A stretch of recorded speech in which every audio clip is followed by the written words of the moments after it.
the next few years of American soccer are going to be really exciting. Promotion relegation is coming to the U.S. and coming to USL. You guys have both been a part of that. You've played in it for a while. You've coached in it for a while. You played in it back home. What should people expect about a promotion relegation in this country? We'll start with you, Coach. As long as it's embraced by everybody, it'll be really successful. And it is an exciting time for the country, you know, with the World Cup, the international competitions that are coming in.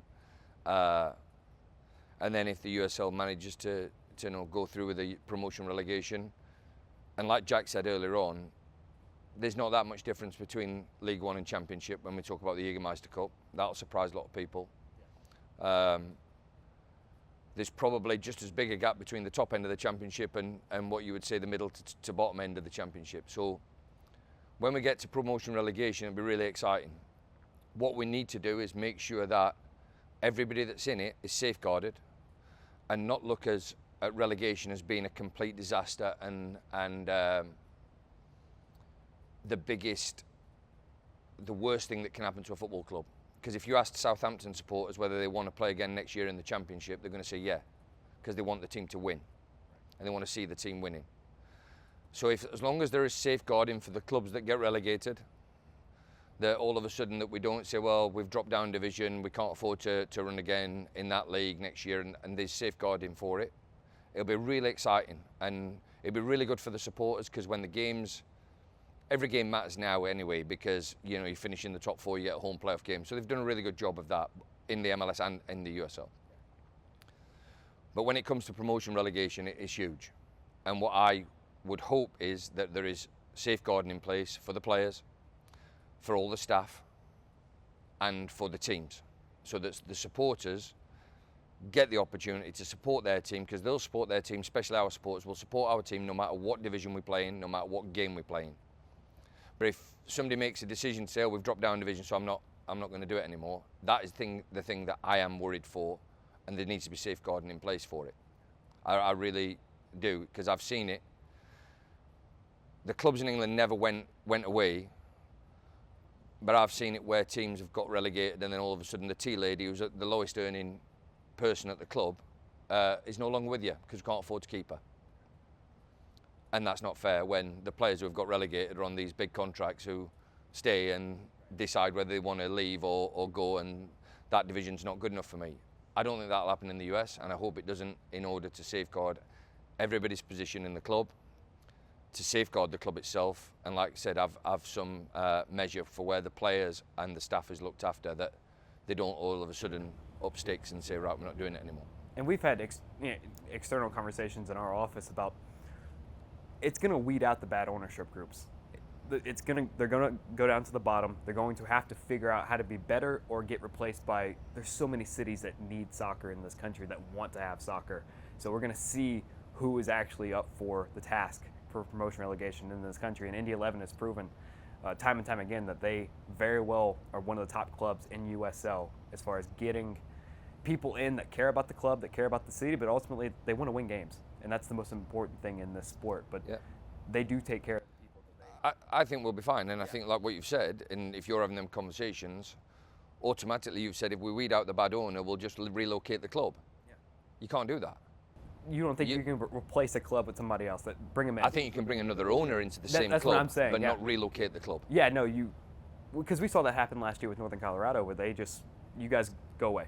We'll bring in somebody else. And they brought in 5 different clubs of USL League One with brand new owners. I think that's what they'll have to do for these bad owners, that they start in the championship, they go down to League One, they have continued disarray. They'll just get out.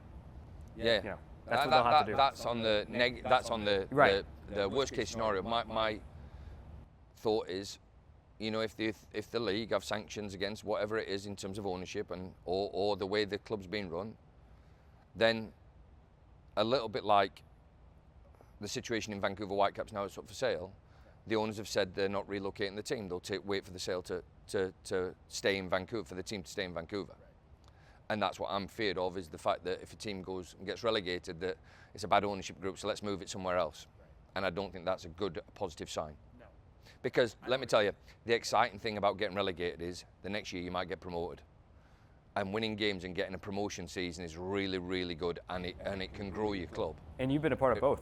Yeah. You know, you've Been relegated promoted, and I've been promoted. Right. It's a great thing to get promoted, and you mentioned like people might want to be in the championship the next year to have the opportunity to get promoted. You know, no one wants to be relegated, but you have that opportunity as one of the bottom 3 clubs in this league that are probably better than maybe the top 6 clubs in this bottom league.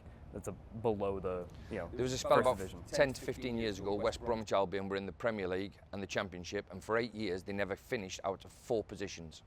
Never. In any week of the 8 years, they were never out of 4 positions. That was either the top 4 in the Championship or the bottom 4 in the Premier League.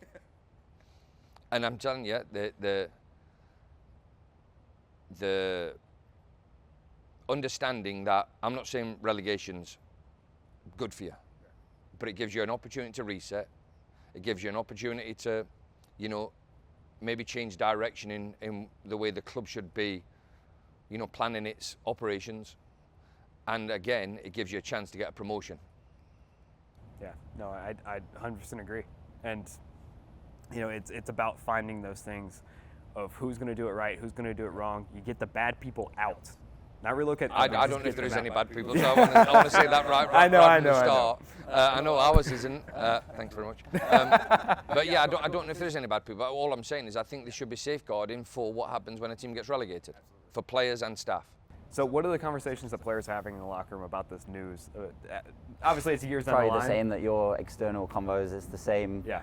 You know, I mean, I think from a player standpoint, it's exciting because it's the opportunity of being in something that kind of holds more weight.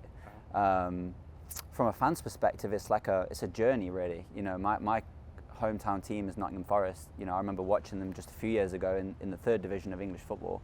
And you do see it, like the gaffer was saying, the crowd drops, people stop coming. And I think as a fan, it's like a journey, and it's a proud feeling of when they're in the top division, but then it's also a loyal feeling of when you're backing them when they're in the 3rd division. So I think promotion relegation will be very good if it has the right infrastructure for clubs to survive, and create more history. You know, like these cup competitions are having, I think the history behind the clubs, you know, to say we've been down relegated but we've also been promoted, and the journey along the way, I think it's exciting. Now I was talking to Greg earlier about creating competition at the top too, 'cause obviously we talk about the Premier League all the time. Top 4 teams get to go to the Champions League. Creating that, maybe having a way into the CONCACAF Champions League here in CONCACAF, and just creating competition at the top and obviously at the bottom too. So figuring out the best ways to do those things and have exciting soccer from top to bottom in the league, which is, I think, the goal of USL and it's the goal of American soccer. So it's super exciting. I'm, you know, as a journalist and as someone who is reporting on this league for the last couple of years, we're really excited for this. We're all hoping we don't get fired before this happens to be able to to talk about these things. Yeah. But no, you guys definitely have a ton of experience in your home nations to tell us what's going on.